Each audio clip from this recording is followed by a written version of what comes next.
Well, on this edition of MSU Today, we're going to talk about gastroenterology and a brand new practice from MSU Health Care to treat GI diseases.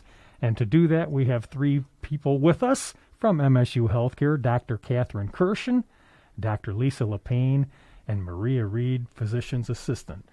And Catherine, why don't we start with you? Just tell a little about your background and your expertise and what people you would like our listeners to know about you. Okay, great. I've been working in gastroenterology for over 20 years. I've been in the Mid-Michigan area at different practices. I've actually worked for MSU since 1999, and MSU Health Care approached me about starting a practice here at MSU in gastroenterology, and we look forward to getting that practice up and running. And Lisa, how about you?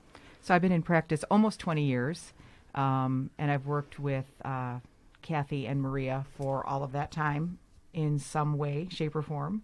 I'm a graduate of MSU College of Osteopathic Medicine, so it's nice to be back where I started. And Maria, how about you? I grew up in the East Lansing, Grand Ledge area, so I know this area well.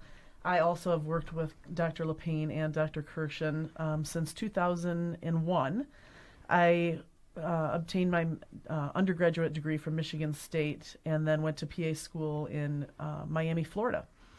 And I'm grateful to be back in the East Lansing area, working with these true great physicians to help bring and satisfy the needs of the East Lansing community. So talk a little bit about why the new practice and your coming together. What's the goal, kind of the mission? The three of us all kind of share the same philosophical goal about wanting a patient-centric community practice where we can take care of the needs of all the people in the Lansing, East Lansing area and some of the outlying areas.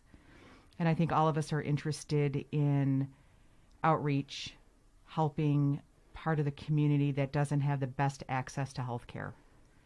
In this day and age, nobody should be dying from something like colon cancer. So we really want to help the community and build a strong program. Very consistent with that MSU land grant mission then, for sure. So let's talk about what is gastroenterology. Well, gastroenterology is the specialty of digestive diseases. So we like to say we cover everything from the mouth down to the anus and everything in between. Some of the most common things that we take care of would be colon disorders. So colon cancer screening is something that keeps us busy. We also take care of inflammatory bowel diseases, irritable bowel syndrome. So those are colon diseases. And then we take care of esophageal diseases like acid reflux, peptic ulcer disease. We also cover liver diseases, so a wide variety of liver diseases along with pancreas, gallbladder diseases. So we have a wide spectrum of diseases that we care for. We also have a wide range of patients. So we are adult gastroenterologists, so we see patients 18 years and older, but we have some diseases that affect young people, like irritable bowel syndrome and usually inflammatory bowel disease. And then some of the cancers that we deal with are usually in the older population. Some of the screening things we do are more in the older population. So we have a wide spectrum of patients. So who should see you? What symptoms would someone be experiencing to reach out? So the symptoms are really a wide range of symptoms. So you can have anything from abdominal pain, heartburn symptoms, diarrhea, constipation, bloating.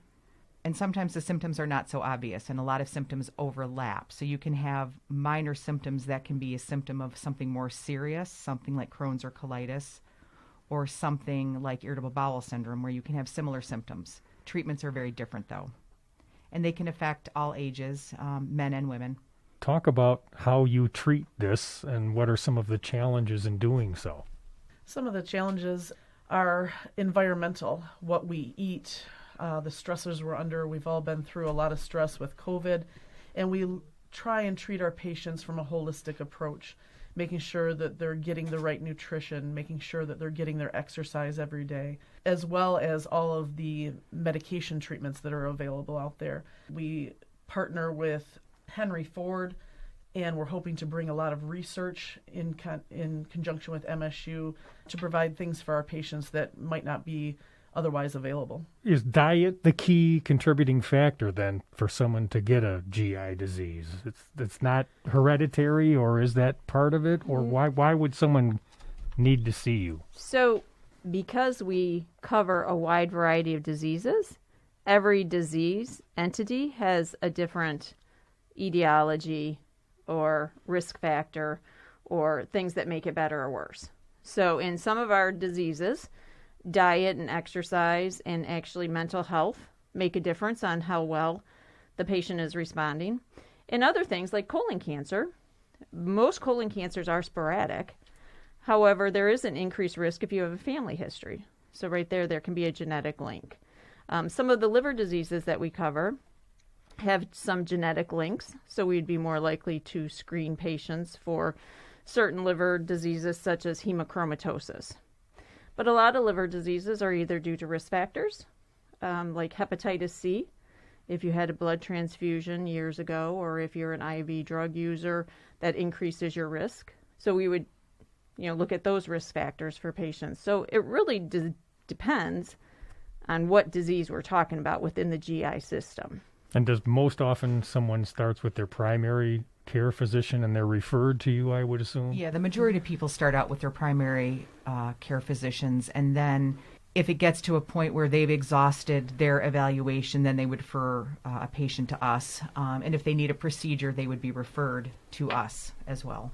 And is there some exciting research happening or some new treatments on the horizon that have you excited about treating GI better? Well, there's a couple of things. In the liver world, there's a lot of research right now on fatty liver. And fatty liver is a big issue in our society right now. It is linked with other diseases such as cardiovascular disease, diabetes, obesity. So the liver disease can be linked with that.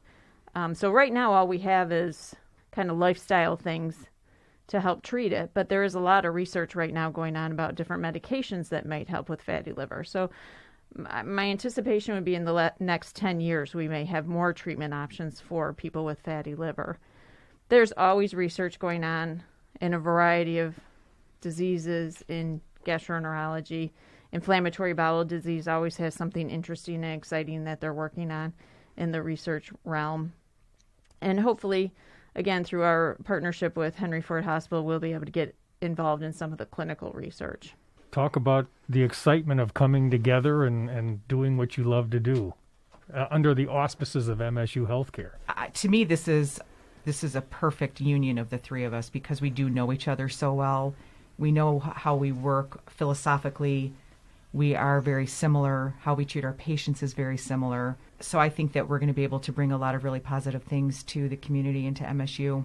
And you've all touched on it, but talk a little bit more about the philosophy of your practice and why you think you're the place where someone should come. I think it's important that patients always feel that they're being heard. So I think a lot of patients are sort of tired of the cattle philosophy, that they're being herded in and out and they're not really listened to or paid attention to. I think that's really important that when patients come in that they are heard and that their concerns are heard and that they're taken seriously and that every patient knows that they're the most important patient at that time. I think that's really important. Again, what would you like our listeners to know about GI diseases and how you can help them? Well, I think one thing that we've seen over the last few years is a improvement in our treatment of hepatitis C. Previous, when I first started practice, the treatments for hepatitis C were very intense, and the success rate was only about 50%.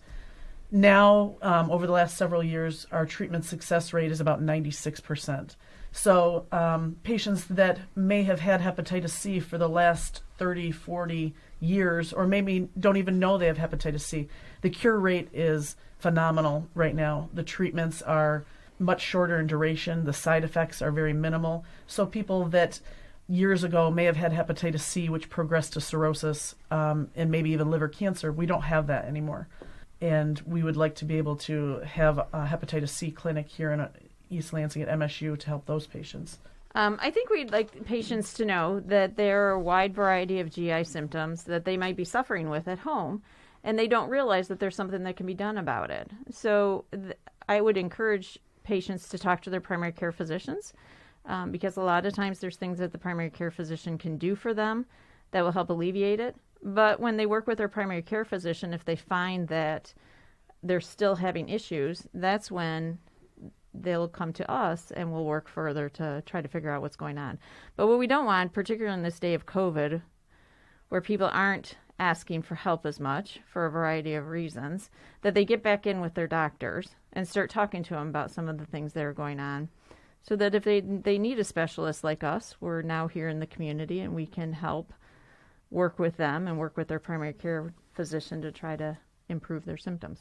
And can you elaborate a little bit more on those symptoms? And again, that's kind of a challenging question because depending on what the issue is, you can have minor symptoms, right? Like a little bit of belly discomfort or heartburn. People wake up in the middle of the night with acid issues, hard time swallowing, which could be something from minor from heartburn to esophageal cancer.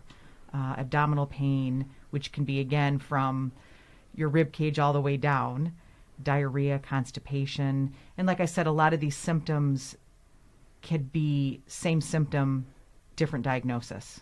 But I don't think any symptom should be ignored, right? So, again, start with the PCP and then come to us if things don't get resolved. An important part of the gastroenterology practice is that we do endoscopy. So physicians, we spend a fair amount of time in an endoscopy unit. Right now, we'll be working through McLaren Health Care and Genesis Surgery Center, which is off Jolly Road. And that is something that gets arranged through our practice with our schedulers. And we'll take care to make sure our patients are well cared for in those facilities. So tell us how and where people can find you. So our patients can find us at the Hanna Technical Research Center on Hagedorn. We are on the second floor, and our phone number is 517-353-3102. We actually share a waiting room with the MSU Urology, so if they're familiar with that practice, they will find us. And that's Hagedorn right there at Service Road. So, and much more online, too, at healthcare.msu.edu. And my guests on MSU Today talking about gastroenterology have been Dr. Catherine Kerschen, Dr. Oliveri-LePain, and physician's assistant Maria Reed. Thank you all for telling us about this, and best wishes in the new practice. Thank you very much. Thank you very much. Have a good day. I'm Russ White. This is MSU Today.